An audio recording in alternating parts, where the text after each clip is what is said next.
নমস্কাৰ এতিয়া বাতৰি হৈতে ষ্টুডিঅ'ত মই প্ৰিয়ংকা আহিছো খবৰ মাজলৈ কেনেকৈ সংঘটিত হৈছিল ৰেল দুৰ্ঘটনাটো ৰেলৱে বৰ্ডৰ সদস্যই সংবাদ মেলযোগে বৰ্ণনা কৰিছে কেনেকৈ সংঘটিত হৈছিল এই দুৰ্ঘটনাটো চাৰিটা লাইন থকা ষ্টেচনটো দুই কাষৰ লুপ লাইনত ৰৈ আছিল দুখন মালবাহী ৰেল আৰু এখন মালবাহী ৰেলত আছিল লোৰ সামগ্ৰী আনহাতে আনখন ৰেলত আছিল কসমেটিক সামগ্ৰী ঘটনাৰ প্ৰায় 128 কিলোমিটাৰ বেগত অহা কৰমণ্ডল এক্সপ্ৰেছে তীব্ৰ জোৰে খুন্দা মাৰে লুপ লাইনত থকা লোহা ভৰ্তি মালবাহী ৰেলখনত সেউজীয়া সিগনেল দেখা পাই লুপ লাইনত সোমাইছিল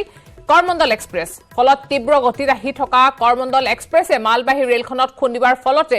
কেইবাটাও ডবা ছিটিকি পৰিছিল আনহাতে কাষৰ ট্ৰেকটোৰে আহি থকা জজবন এক্সপ্ৰেছৰ শেষৰ চাৰিটা ডবাত পৰে কৰমণ্ডল এক্সপ্ৰেছৰ ছিটিকি যোৱা ডবা দুৰ্ঘটনাৰ ফলত কৰমণ্ডল এক্সপ্ৰেছৰ কেইবাটাও ডবাৰ ক্ষতিসাধন হোৱাৰ লগতে জজবন্তপুৰ এক্সপ্ৰেছৰ চাৰিটা ডবা ক্ষতিগ্ৰস্ত হয় যাৰ ফলত এই ভয়ংকৰ দুৰ্ঘটনাটো সংঘটিত হয় আৰু এই দুৰ্ঘটনাত 294 জন যাত্ৰীৰ প্ৰাণহানি হোৱাৰ লগতে 7 শতাধিক লোক আহত হৈছে कि जो बीच की दो लाइंस हैं वो मेन लाइन है जो कि अगर गाड़ी रुक नहीं रही है तो ज़्यादातर उससे जाती है और जो दो और लाइन है आजू बाजू अलग अलग वो लूप लाइन कहलाती हैं जिसमें कि हमको अगर गाड़ी को रोकना है तो हम वहाँ पे उसको ले जाते हैं और उसको वहाँ रोकते हैं इस दिन इस समय यहाँ पे दो गाड़ियाँ खड़ी थी जिनको रोका गया कि ये मेल एक्सप्रेस गाड़ियाँ जो हैं जिनको यहाँ रुकना नहीं है उनको जाने के लिए एकदम क्लियर पाथ मिले तो उस हिसाब से यहाँ पे जो ऊपर वाला आपको दिख रहा है लूप लाइन जिस पे लिखा हुआ है स्टेशनरी गुड्स ट्रेन ये एक जो हम लोग BCN कहते हैं या कवर्ड गाड़ी होती है मालगाड़ी वो यहाँ पे खड़ी थी और नीचे जो लाइन दिख रही है वो अप लूप लाइन है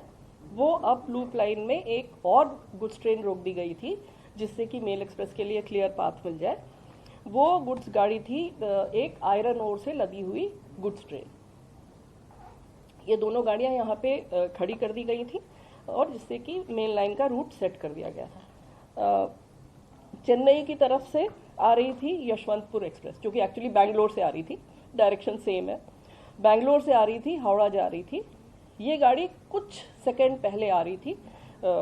कोरोमंडल से ये जा रही थी बैंगलोर से हावड़ा की तरफ और उल्टे डायरेक्शन में हावड़ा से चली हुई मतलब शालीमार से चली थी एक्चुअली कलकत्ता का एक स्टेशन है शालीमार वहाँ से चली थी शालीमार से चली हुई ये गाड़ी कोरोमंडल ये चेन्नई जाने के लिए आ रही थी इसके लिए भी मेन लाइन सेट थी दूसरे डायरेक्शन की थी जिसको हम लोग अप मेन लाइन कहते हैं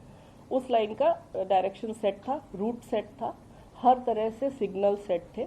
और सिग्नल ग्रीन थे ग्रीन सिग्नल का मतलब है ड्राइवर को सिग्नल का इंडिकेशन अगर ग्रीन मिल रहा है इसका मतलब है उसका आगे का पाथ एकदम क्लियर है और वो सीधा अपनी पूरी स्पीड जो भी उसको परमिटेड मैक्सिमम स्पीड है उस पर वो अपनी गाड़ी को चला के ले जा सकता है तो वो लगभग यहाँ पे इस सेक्शन पे इस गाड़ी के लिए 130 किलोमीटर की परमिटेड स्पीड है वो 128 किलोमीटर पर आवर पे था जो कि हम लोगों ने लोको के रिकॉर्ड से भी कंफर्म किया है वो 128 किलोमीटर पर आवर की स्पीड पे था कोरोमंडल वाला और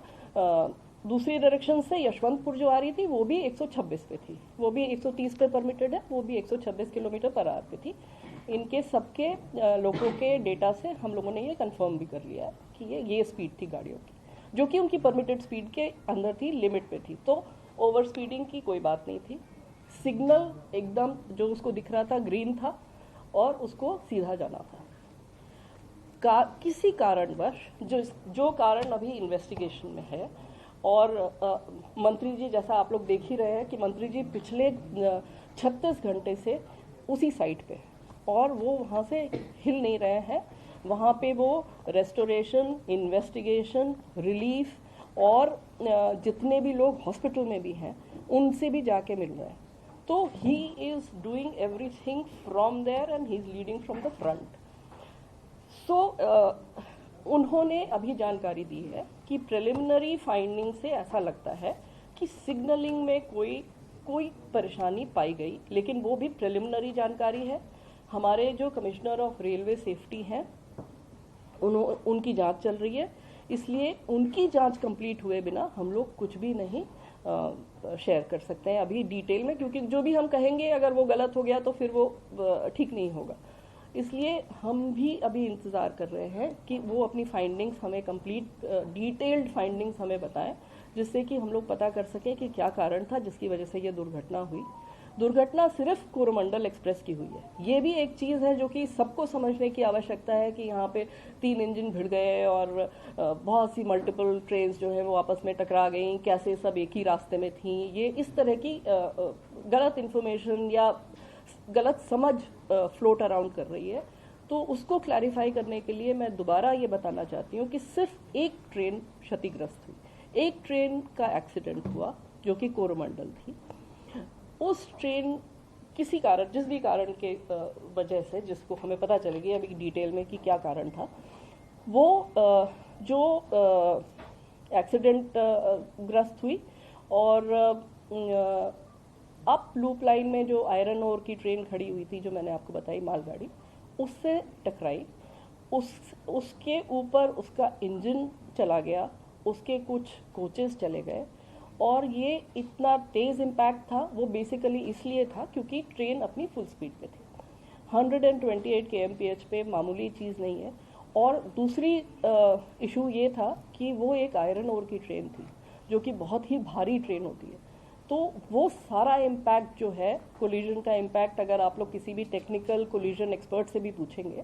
कोलिजन का इम्पैक्ट उसने कंप्लीटली रिजेक्ट कर दिया क्योंकि वो आयरन ओर भरी हुई ट्रेन थी। एंड द एंटायर पूरा का पूरा इम्पैक्ट जो है वो सारा का सारा ट्रेन के ऊपर आ गया। कोचिंग ट्रेन थी ये। अब इस ट्रेन के बारे में भी मैं कुछ बताना चाहूँगी। ये ट्रेन है LHB ट्रेन, हमारी जो LHB कोचेस है उसकी ट्रेन है। ये LHB is a very very safe train. अगर आप और एक्सीडेंट्स इस तरह की ट्रेन के देखेंगे, आपको मिलेगा कि इवन एट फुल स्पीड ये ट्रेन कैप्साइज नहीं होते। इसके कोचेस जो हैं वो दे डोंट टर्न टर्टल, और इसलिए उसमें जो लोग होते हैं वो उनको कोई ज़्यादा इंजरीज नहीं होती है। अनफॉर्चुनेटली इस केस में ये ऐसा हादसा हुआ कि इस स्पीड पे अगर पूरा का पूरा इम्पैक्ट ट्रेन के ऊपर आएगा तो कोई भी दुनिया में ऐसी कोई टेक्नोलॉजी नहीं है कि वो इस तरह के जंबलिंग अप को प्रिवेंट कर सके। तो मालगाड़ी बिल्कुल नहीं डिरेल हुआ क्योंकि आयरन ओर था वो। तो आयरन ओर इतना स्टेबल और उसकी सेंटर ऑफ ग्रेविटी इतनी स्टेबल होती है कि वो नहीं हिली तक नहीं, उसमें थोड़ा बहुत इधर उधर हुआ पर वो हिली नहीं। और पूरा इम्पैक्ट जो है वो इस ट्रेन के ऊपर आ गया जो कि पैसेंजर्स के साथ थी, और उसकी वजह से ये इंजरीज और अनफॉर्चुनेट डेथ्स बहुत हुई। तो ये है बैकग्राउंड इसका। इसके साथ चूंकि इसके डिब्बे बिखर गए, इम्पैक्ट की वजह से, कोलिजन की वजह से सारा इधर उधर बिखरे, तो उसमें से कुछ डिब्बे जो हैं वो अगर आप देखेंगे तो ये जो डाउन लाइन मेन लाइन है इसकी तरफ आ गए। और ये डाउन मेन लाइन पे यशवंतपुर एक्सप्रेस निकल रही थी, वो भी 126 की स्पीड पे जा रही थी। वो करीब करीब क्रॉस कर गई थी। वो तो मिस फॉर्चून है कि एक लिटरली एक फ्रैक्शन ऑफ सेकेंड के लिए उसके पीछे के 2 डिब्बे थे जो कि इसके डिरेल डिब्बों के रास्ते में आ गए,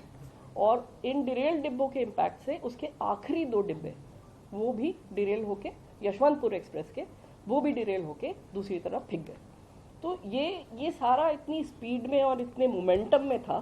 कि उसकी वजह से वो 2 डिब्बे भी क्षतिग्रस्त हुए और उसमें भी कुछ लोगों को बहुत इंजरीज हुई, कुछ डेथ्स भी हुई। ये हुई यशवंतपुर एक्सप्रेस जो कि उसमें इन्वॉल्व हो गई। उसके अलावा जो एक और मालगाड़ी दूसरी तरफ जो खड़ी हुई थी, जो हम जिसको डाउन लूप में दिखा रहे हैं ये आपको, स्टेशनरी गुड्स ट्रेन, ये इस पे भी थोड़ा सा वो डिब्बों का इम्पैक्ट हुआ पर कोई खास उसमें क्षति नहीं हुई। घूरी আহিম খবৰৰ মাজলৈ, কিন্তু তাৰ আগতে এটা সৰু বিৰতি।